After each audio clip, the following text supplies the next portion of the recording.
नमस्कार दोस्तों, मैं एडवोकेट जयप्रकाश राजभर एक बार फिर आपका स्वागत करता हूं। दोस्तों, हमारे समाज को हमेशा यह शिकायत रहती है कि राजभर साम्राज्य के इतिहास को अन्य समाज के लोग नहीं जानते हैं या नहीं मानते हैं। केवल केपी जायसवाल जी जैसे कुछ और विद्वान या प्राइवेट इतिहासकार के अलावा कोई और इस प्राचीन इतिहास को न जानता है न मानता है, और कोई विश्वविद्यालय इसे मान्यता नहीं देता। लेकिन दोस्तों, यह आपकी गलत फहमी है।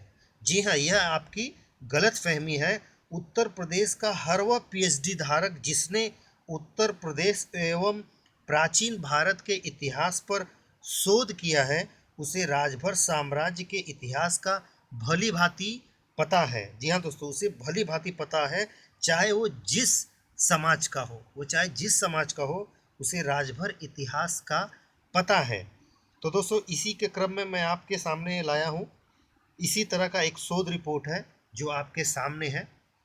जौनपुर का वीर बहादुर सिंह पूर्वांचल विश्वविद्यालय से इतिहास पर पीएचडी करने वाली छात्रा श्रीमती प्रतिमा सिंह जी हैं, जिनका शोध रिपोर्ट सन 2007 का है। जी हाँ दोस्तों, आपको पता ही है जौनपुर में है वीर बहादुर सिंह पूर्वांचल विश्वविद्यालय। तो यहाँ पर पीएचडी की छात्रा है थी श्रीमती प्रतिमा सिंह, जिन्होंने एक शोध रिपोर्ट अपने छात्रा जब वो थी तो उस समय उन्होंने एक शोध रिपोर्ट तैयार किया था, और यह शोध रिपोर्ट आपके सामने है। और इन्होंने बैस क्षत्रियों पर शोध किया है। बैस क्षत्रिय जो आज का अवध से लेकर पूर्वांचल तक बसने वाला क्षत्रिय है। भले ही इस रिपोर्ट में इतिहास के नज़रिए से कुछ त्रुटि हो, लेकिन उन्होंने राजभर साम्राज्य को माना है और बैस क्षत्रियों और राजभर के युद्ध को भी स्वीकार किया है। तो दोस्तों, ये आपके सामने है, आप इसे ध्यान से देख लीजिए। ये दस्तावेज यहाँ पर देखिए, राइट साइड में कोने में शोध छात्रा श्रीमती प्रतिमा सिंह जी, और उसके बाद नेक्स्ट पेज पर जाइए और ये देखिए आपका पीएचडी उपाधि हेतु प्रस्तुत शोध प्रबंध। और उसके बाद दोस्तों, भर जाति के बारे में जानने के लिए आपको जाना पड़ेगा पेज नंबर 93 पर। तो पेज नंबर 93 पर चलते हैं और देखते हैं क्या लिखा है उन्होंने अपने शोध में, क्योंकि यह विश्वविद्यालय से जुड़ी है, विश्वविद्यालय से संबंधित है, तो ये बड़ा महत्वपूर्ण हो जाता है। क्योंकि अभी तक तो प्राइवेट इतिहासकार ही कुछ कहते थे, विश्वविद्यालय इसमें कभी भाग नहीं लेता था। तो दोस्तों, ये देखिए, बैस क्षत्रियों का बक्सर क्षेत्र में आगमन और उसका विस्तार, माने हमारे पूर्वांचल क्षेत्र में, अवध से लेकर पूर्वांचल के क्षेत्र में बैस क्षत्रियों का आगमन कब हुआ और उसके पहले क्या था। तो देखिए, बैसवाड़ा क्षेत्र में बैस क्षत्रियों के आगमन के पूर्व यहाँ पर एक युद्ध प्रिय जाति का बोलबाला था। जनश्रुति के अनुसार उस जाति को भर कहा जाता था। बैसवाड़ा ही नहीं, वरन समस्त अवध के एक बड़े भाग पर उस समय उनका आधिपत्य था। गंगा, सही, गोमती, घाघरा आदि नदियों के तटीय दुर्गम प्रदेशों में उनके दुर्ग थे माने किले थे। उन दुर्गों के ध्वंसावशेष टीलों व ढुओं के रूप में आज भी उनके ऐश्वर्य की साक्षी दे रहा है। दोस्तों, आज भी वह साक्षी है। टीलों और ढुओं में पक्की ईंटों के रोड़े आज उनके राजप्रसादों, दुर्गों एवं शिव मंदिरों की गाथाएं आज भी प्रस्तुत कर रही हैं। मतलब पक्की ईंटों से बने उनके किले और शिव मंदिर, वो शिव के पुजारी थे वो, तो वह भी आज भी प्रस्तुत कर रहे हैं। उन्नाव, रायबरेली, लखनऊ, बाराबांकी की कौन कहे, प्राय समस्त अवध के अनेक ऐसे ग्राम ग्राम आदि विद्यमान थे जिसने जिनके बसाने का श्रेय इस जाति को जाता है। अवध की एक जनश्रुति के अनुसार ब अक्षर से प्रारंभ होने वाले उन्नाव, रायबरेली, बाराबांकी जिले के प्रत्येक ग्राम का नाम भर जाति के सरदारों के नाम है। ये कौन कह रहा है? ये पीएचडी की छात्रा कह रही हैं, वीर बहादुर सिंह विश्वविद्यालय की छात्रा कह रही हैं।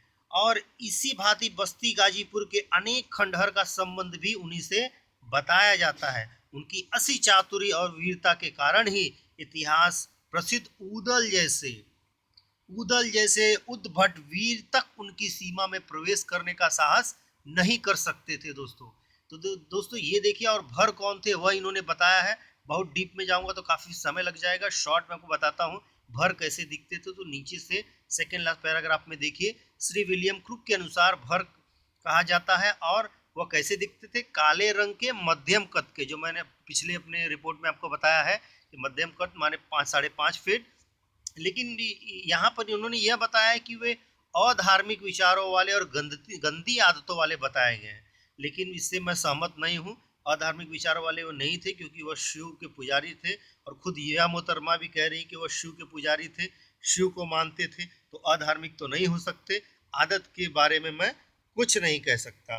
तो उसके बाद दोस्तों हम देखते हैं कि भर का मूल कौन है, कहाँ से आए थे। तो ये देखिए, भर द्रविड़ जाति के वंशज माना गया है, इन्होंने भी माना है, अन्य ब्रिटिश शोधकर्ताओं ने भी माना, इन्होंने भी माना है। ऊपर का पैरा देखिए, द्रविड़ जाति के ये वंशज थे, और इनके नाम का एक ताम्रलेख भी पाया गया है।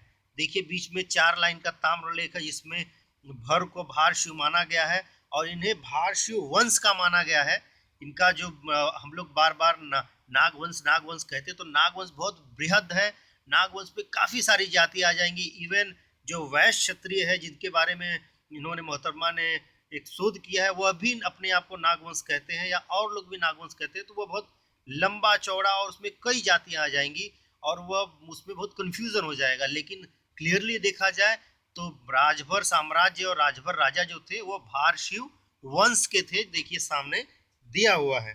इसके अलावा मैं बताऊंगा कि भरों का और राजपूतों का युद्ध कब हुआ। तो 107 पेज नंबर पर जाएंगे, और 107 पे देखेंगे कि कहाँ पर युद्ध हुआ है। ये देखिए आपके सामने ये रहा।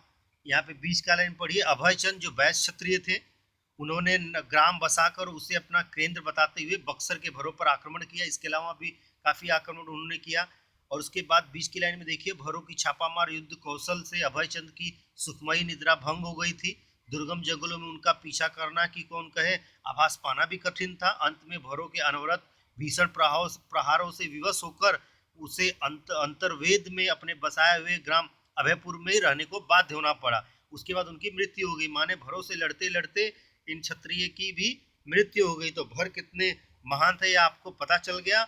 और इससे ये भी सिद्ध हो रहा है कि प्राइवेट इतिहासकार हो चाहे और इतिहासकार, उनको छोड़कर भी अन्य समाज के लोग जो रिसर्च से जुड़े हैं, पीएचडी से जुड़े हैं, जो प्राचीन भारत और प्राचीन उत्तर प्रदेश के इतिहास पर रिसर्च किए हैं, वो मानते हैं कि भरों का स्वर्णिम इतिहास था। तो दोस्तों इससे ये भी सिद्ध होता है कि विश्वविद्यालय में प्राचीन उत्तर प्रदेश और प्राचीन भारत के इतिहास पर शोध करने वाले पीएचडी धारक भी निर्विवाद रूप से यह मानते हैं कि राजभर साम्राज्य का स्वर्णिम इतिहास रहा है। तो दोस्तों इस तरह का की जानकारी को ज्यादा से ज्यादा लोगों तक पहुंचाएं, ताकि हमारे स्वर्णिम इतिहास को सभी लोग जान सके। मैं एडवोकेट जयप्रकाश राजभर। जय हिंद, जय सुहेल देव।